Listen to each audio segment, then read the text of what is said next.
Bonsoir à tous et à toutes. Aujourd'hui, nous allons traiter de la problématique de la définition de la philosophie. Est-il possible de définir la philosophie?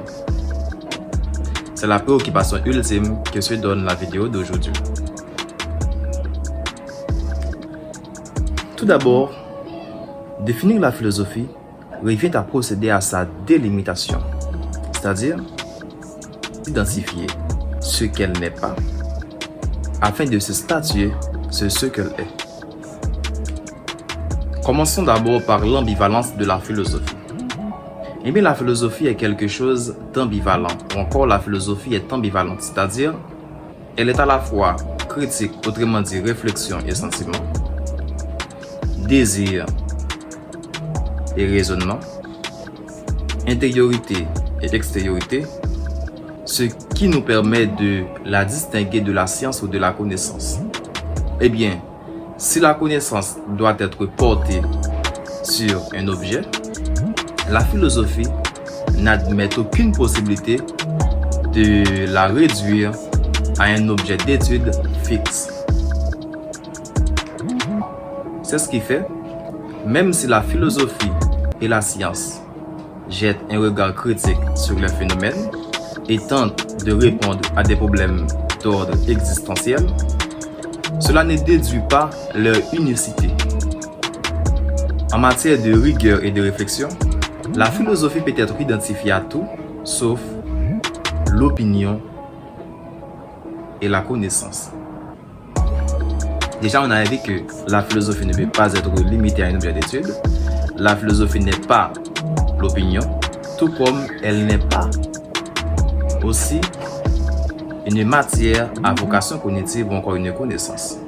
Maintenant, essayons de regarder pourquoi on dit que la philosophie ne peut pas être une connaissance. De par son ambition, la philosophie n'est pas une matière de connaissance ou une matière à vocation cognitive, mais une matière de réflexion. Ceci dit, aucune personne ou aucun philosophe ne peut aboutir à une définition objective de la philosophie, car cette dernière, différente de la science, ne peut pas être sujet à un objet d'étude fixe ou encore à un objet précis. Par nature, la philosophie n'est pas un savoir clos, achevé et transmissible par un enseignement, mais une activité qui nous introduit à la réflexion. C'est ce qui fait, le philosophe allemand Kant soutient que il n'y a pas de philosophie que l'on puisse apprendre, on n'apprend qu'à philosopher. Essayons de regarder pourquoi dit-on que la philosophie n'est pas l'opinion. Eh bien, si la philosophie n'est pas une matière de connaissance, elle n'est non plus l'opinion. Parce que, face à l'opinion, la vérité ne peut être révélée que par la philosophie, en ces domaines comme la logique et l'épistémologie. Ainsi, le commencement en philosophie s'identifie à un recul critique des présupposés, des stéréotypes ou un recul critique par rapport à ce qu'on croyait savoir. En ce sens, Hegel, à travers Phénoménologie de l'esprit, soutient que ce qui est bien connu, tout simplement parce qu'il est bien connu, n'est pas connu. C'est la façon la plus vile de se faire illusion et de faire illusion aux autres que de présupposer dans la connaissance de quelque chose et de le tolérer comme tel. Eh bien, dominé par l'ambition de prendre toujours distance de ce qu'on croyait savoir, la philosophie devient automatiquement un lieu de combat où se trouve confronté chaque philosophe. Et dès lors, chaque philosophie s'impose par rapport aux philosophies précédentes et sera réfutée aux succédentes. On constate que autant de philosophes, autant de conceptions de philosophie. Et chaque philosophie sera philosophie d'une philosophie qui à son tour a été émanée d'une autre philosophie. Regardons la philosophie par rapport au questionnement. aussi vu comme une remise en question perpétuelle des phénomènes, la philosophie n'intervient pas sur les problèmes au fin de les résoudre, mais pour les transformer en d'autres problèmes.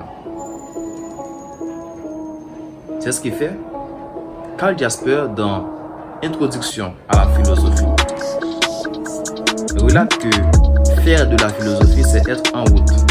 En philosophie, les questions sont plus importantes que les réponses, et chaque réponse devient une nouvelle question.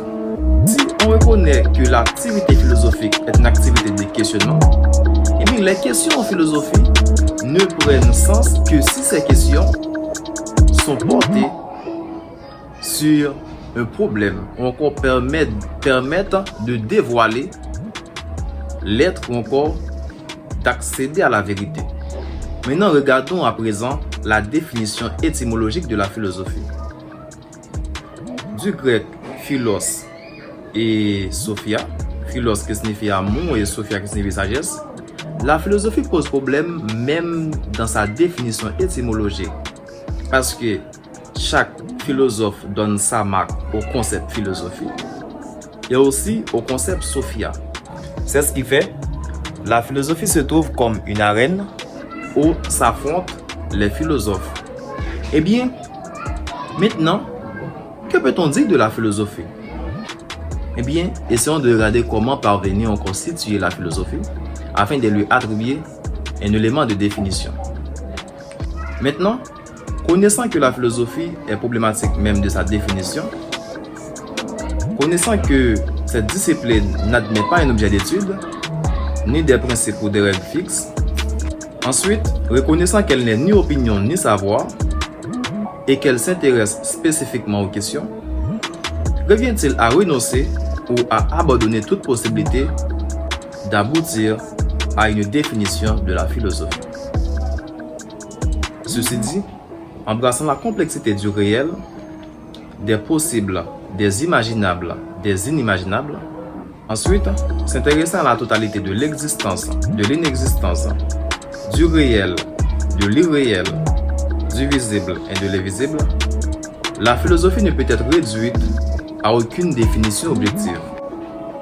Elle offre la voie à une infinité ou une valeur infinie de tentatives de définition. Parmi les possibilités que nous offre la définition de cette matière, nous pouvons soutenir que la philosophie est une réflexion critique portant sur tous les domaines de la connaissance, tout ce qui compose l'ordre existentiel et inexistentiel, tout ce qui compose la complexité de la vie ou du cosmos. On peut déduire qu'elle est un discours qui cherche à répondre à un problème explicitement posé. Parce que la finalité ultime de la philosophie, c'est de répondre à un problème, encore au grand problème de la vie sociale, ou encore au grand problème de l'existence. Déjà, n'oubliez pas de vous abonner, de laisser des commentaires et de partager la vidéo. Merci et à la prochaine.